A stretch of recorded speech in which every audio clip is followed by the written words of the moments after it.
वहां पर तो मात्र अर्जुन की यह कहानी थी, किंतु वर्तमान में तो सभी चेलों की यही कहानी है।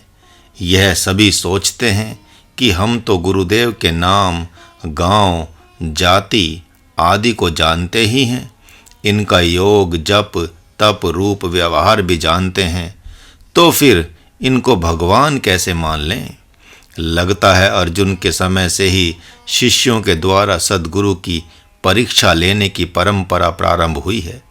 नींव तो भगवान के द्वारा ही डाली गई है। भगवान ने गुरुजनों को संदेश रूप उपदेश दिया है कि केवल आत्मज्ञान से ही नहीं, आत्मशक्ति से भी संपन्न होकर चेले बनाना, अन्यथा चेलों के खेल झमेले पैदा कर देंगे। और अर्जुन का शिष्यों के प्रति संदेश रूप उपदेश है कि मेरे जैसा योगी, जपी, तपी, महाव्रती तथा गुडाकेश बनकर सद्गुरु की शरण में जाना, अन्यथा जीवन बीत जाएगा, सद्गुरु अपना राज नहीं बता पाएगा। एक दिन पुष्करानंद ने कहा था कि गुरुजी, यह बात द्वापर के लिए थी, किंतु अभी तो कलयुग है। इस पर महाराज ने कहा, यह बात द्वापर के लिए कैसे हो जाएगी? यदि द्वापर के लिए होती तो द्वापर के प्रारंभ में ही भगवान का अवतार हो गया होता, जबकि उपदेश देते समय स्पष्टतः कलयुग की छाया पड़ गई थी। तुम नहीं देख रहे हो कि आजकल संत तो स्वयं के ब्रह्मज्ञानी होने की घोषणा नहीं कर रहे हैं, जबकि गृहस्थ स्वयं के ब्रह्मज्ञानी होने की घोषणा कर रहे हैं। महात्मा अर्जुन के इन्हीं प्रश्नों के समाधान के लिए भगवान सोच रहे हैं कि चलो अब अपना राज खोल ही देता हूँ। श्री भगवान वाच, हे अर्जुन, मेरे और तुम्हारे बहुत से जन्म हो चुके हैं, जिसे मैं भली भांति जानता हूँ, लेकिन तुम मेरा तो छोड़ो, अपने ही जन्म को नहीं जानते हो। प्रभु ने जान लिया कि यह गर्भ की दिशा में नहीं जा पा रहा है, बल्कि बाहर बाहर से पूछ रहा है। अतः जन्म के गर्भ में ले जाने का प्रयास करने वाले भगवान ने राज को खोलते हुए अपनी सर्वज्ञता रूप सिद्धि को यहाँ खोल दिया और स्पष्ट कह दिया कि मैं तो अपने क्या, सबके जीवन को जानता हूँ। मानो भगवान यहाँ चुनौती दे रहे हों कि यदि किसी जन्म की बात तुम जानना चाहते हो तो मैं जना भी दूंगा। उधर अर्जुन के मन में मानो यह विचार चल रहा है कि यदि मैंने पूर्व के 2-4 जन्मों को जानना चाहा, देखना चाहा, तो कहीं ये सच में दिखाकर यह न कह दें कि अब युद्ध करो, तुम्हारा कहना कर दिया, अब मेरा कहना करो। महाराज ने एक दिन एक साधक ने अपनी साधना की बात बताई। उसने कहा कि एक दिन समाधि के अंतर्गत मेरा सूक्ष्म शरीर अंतर यात्रा पर निकला हुआ था, जो न पृथ्वी पर था और न ही बहुत ऊंचाई पर आकाश में था, बल्कि मध्य में बैठा हुआ रॉकेट की भांति लोक लोकांतरों को देखता हुआ गमन कर रहा था। समाधि टूटने के पूर्व देखा कि वह सूक्ष्म शरीर आकाश से नीचे उतरते हुए किसी अन्य लोक के एक शरीर में प्रवेश किया, जो ठीक उसी शरीर जैसा था, तथा वह लोक भी ठीक इसी लोक जैसा था। मात्र दोनों शरीरों के समाधि में बैठने के स्थान में अंतर था।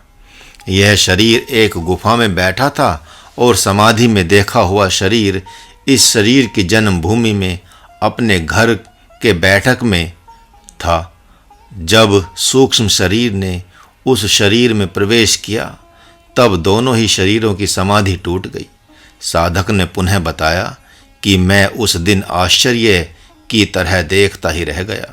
बार बार विचार आता था कि सूक्ष्म शरीर एक और स्थूल शरीर 2, यह क्या रहस्य है। जब रहस्य का पता चला तो आश्चर्य का ठिकाना न रहा।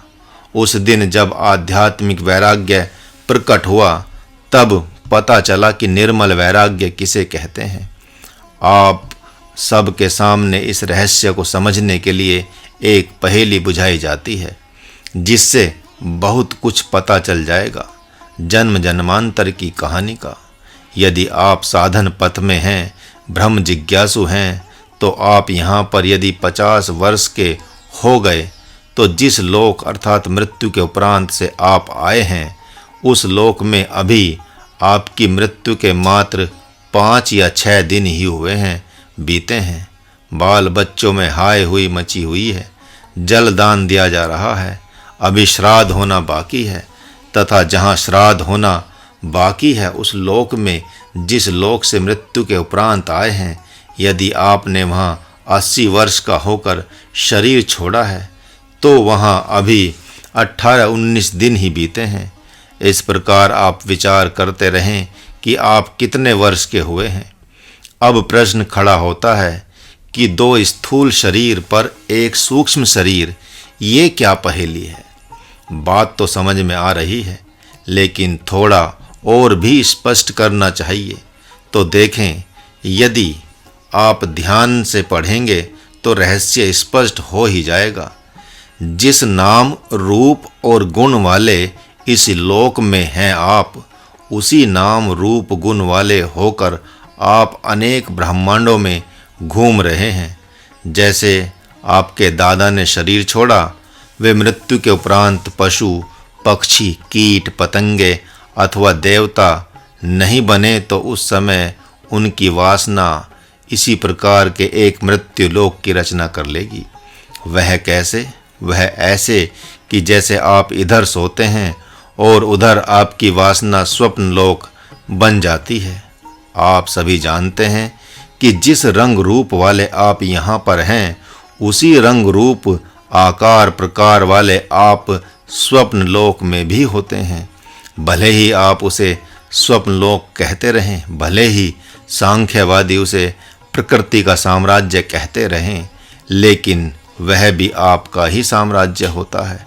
परंतु सांख्य मत तो कहता है कि यह जागृत का शरीर 5 तत्वों से बना है, अतः इसको मृत्युलोक जानना चाहिए। लेकिन आप कह रहे हैं कि स्वप्न जगत का शरीर एकमात्र वासनामय है, वैसे ही मृत्युलोक भी वासनामय ही है, जबकि स्वप्न शरीर तो 5 तत्वों से बना है नहीं।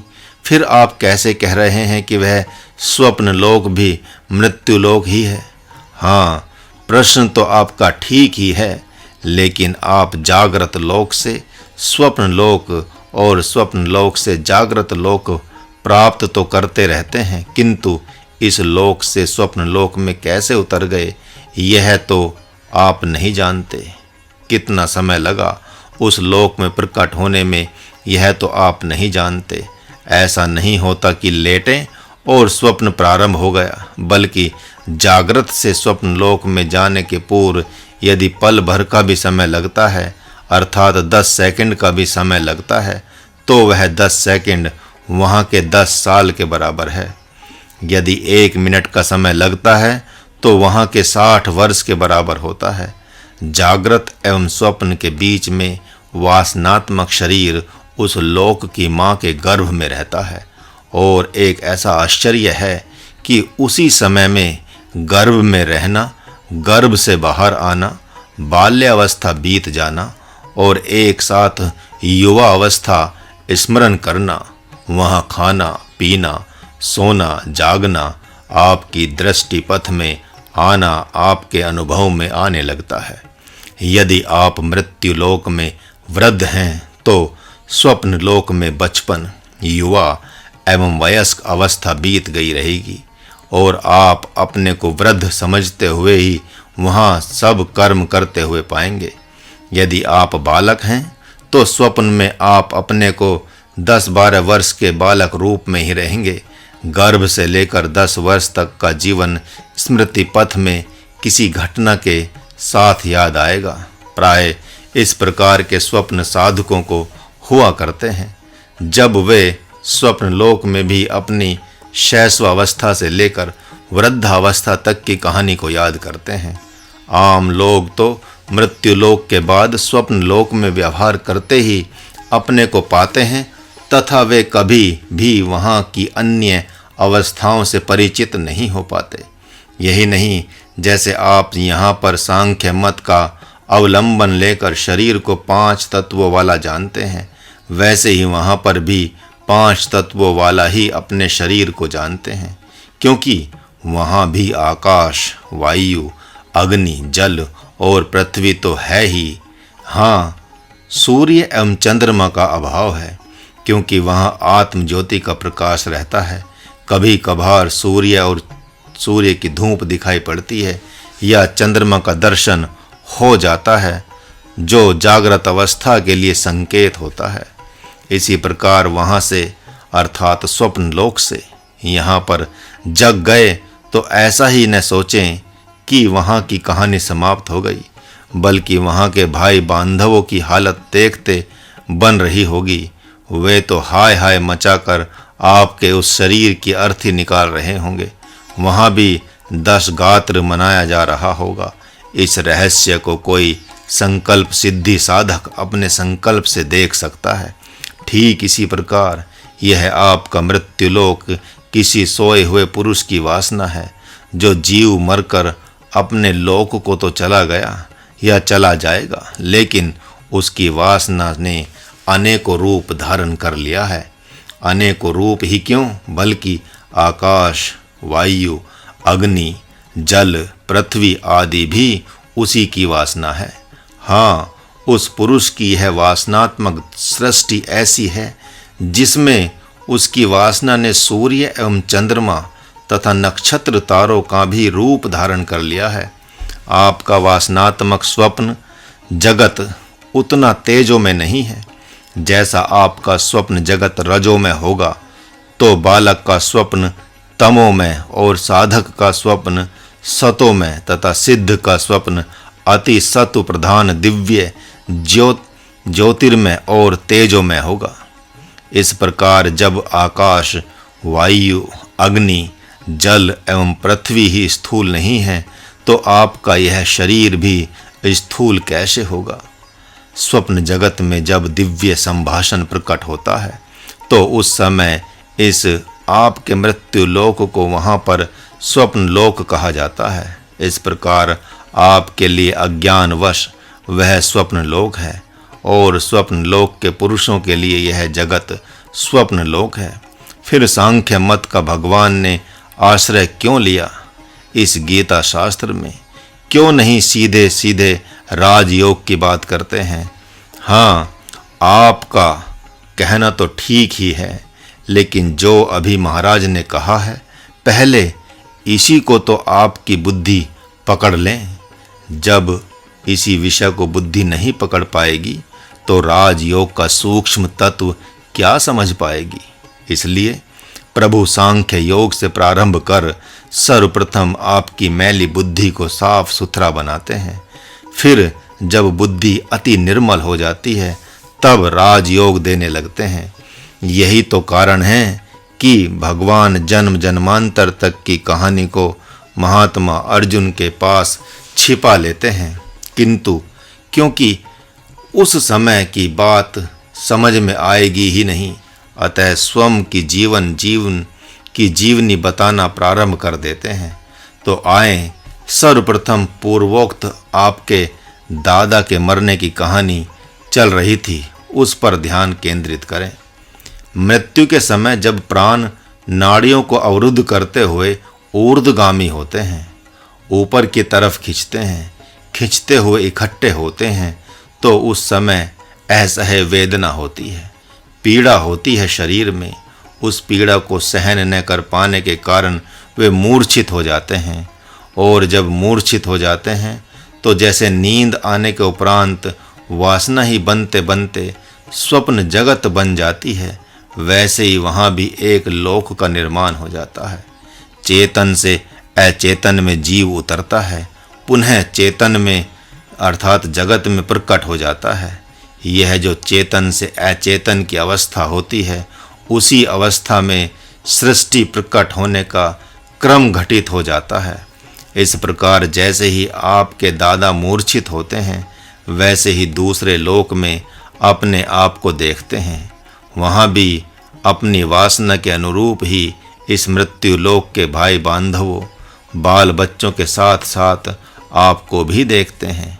इसी प्रकार आपके गांव, घर, हित मित्र या वैरी आदि जो भी शरीर छोड़ते हैं, यदि वे भूत प्रेत या देवता नहीं बने तो वहाँ अपने अपने लोकों में आपको भी इसी प्रकार साधु वेश में साधना करते हुए देखेंगे।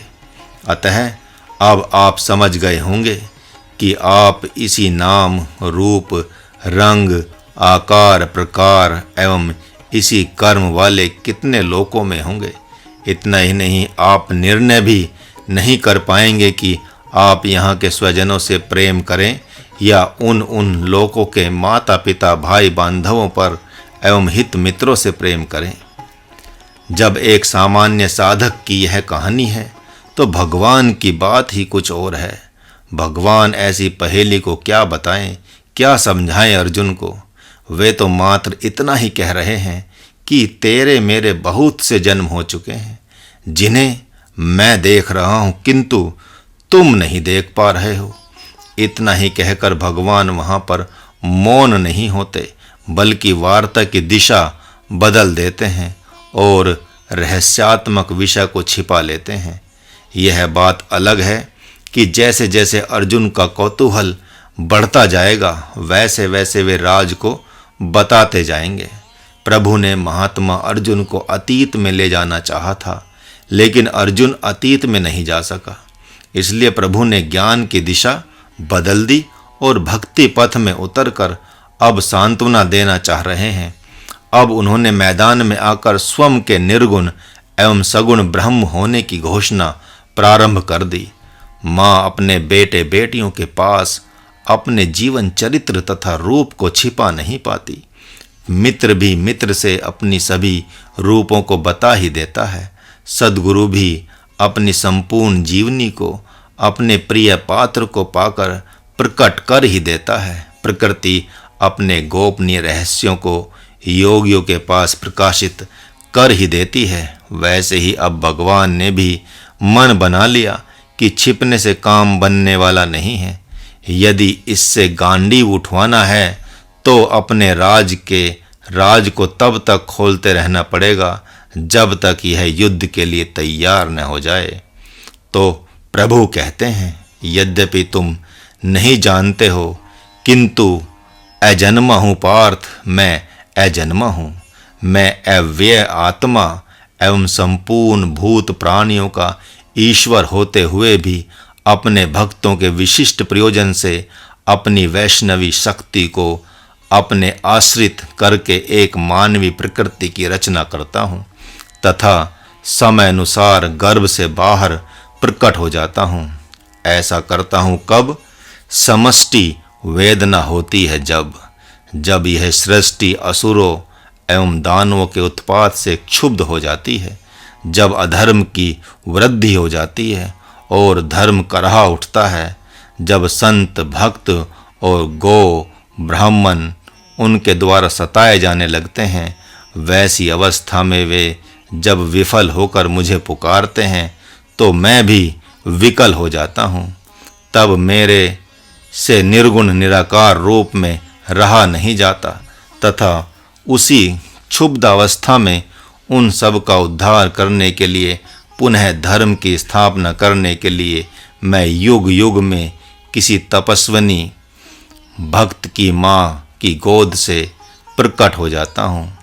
इन मंत्रों से यह अच्छी प्रकार स्पष्ट हो गया कि सामान्य मानव मृत्यु एवं जन्म की अवस्था से सर्वथा अनभिज्ञ रहता है तथा उसकी वासना उसे कहाँ ले जाती है, किस ढंग से ले जाती है, वह इस रहस्य को भी नहीं जान पाता। क्योंकि भगवान के जन्म और मरण अर्थात अंतर्ध्यान की कहानी कुछ और ही है। रज और वीर्य के संयोग से जीव की उत्पत्ति होती है, लेकिन भक्तों एवं संतों, साधकों, सिद्धों, देवताओं, धर्मात्माओं तथा गो, गंगा आदि शक्तियों के प्रेम पूर्वक आवाहन से ब्रह्म की उत्पत्ति होती है, अर्थात वह उनके प्रेम में प्रकट होता है। यदि ऐसा है तो फिर बिना रज और वीर्य के उनके आँख, कान, नाक, मुख, हाथ, पांव आदि का निर्माण होगा कैसे? हाँ, ऐसा प्रश्न आप इसलिए कर रहे हैं क्योंकि आपको आध्यात्मिक विज्ञान का पता अंश मात्र भी है ही नहीं है। अरे, जिसके संकल्प से संपूर्ण रंग रूप आकार प्रकट होते हैं, उसके लिए शरीर रूप में आने के लिए किसी रज और वीर्य की क्या आवश्यकता है? सभी साधक जानते हैं कि हिता नाड़ी में संपूर्ण स्वप्न जगत है, वही चिदाकाश में प्रकट होता है और लीन होता रहता है। तो क्या ब्रह्म किसी माँ के चित्त को मोहित कर गर्भ से बाहर नहीं आ सकता? जब वैदिक मंत्रों के द्वारा दृष्टद्युम्न एवं भगवती द्रौपदी अग्नि रूपी गर्भ से बिना वीर्य एवं रज के प्रकट हो सकते हैं, तो क्या वह ब्रह्म भक्तों के संकल्प से किसी माँ के गर्भ से प्रकट नहीं हो सकता? यदि ऐसा है तो वे माँ देवकी के गर्भ से क्यों आए? आकाश से ही प्रकट हो गए होते। आप मूर्खतापूर्ण प्रश्न कर रहे हैं, लेकिन तो भी कोई बात नहीं। जिज्ञासा तो जिज्ञासा होती है। हाँ, आए तो वे आकाश से ही हैं, किंतु संतों भक्तों को छोड़कर माया द्वारा भ्रमित बुद्धि वाले यह नहीं जान पाते। प्रभु को तो असुरों एवं राक्षसों को यह जनाना ही है कि मैं गर्भ से आया हूँ, तभी तो उनका प्रयोजन पूर्ण होगा। असुर एवं राक्षस ही क्यों, बल्कि संत एवं भक्तों को छोड़कर सामान्य जन भी इस रहस्य को नहीं जान पाते। जब एक तांत्रिक अपने तंत्र बल से जहाँ जल है वहाँ पर्वत और जहाँ पर्वत है वहाँ जल दिखा सकता है, तो प्रभु अपने को गर्भ से आता हुआ दिखाई दे तो इसमें क्या बड़ी बात है?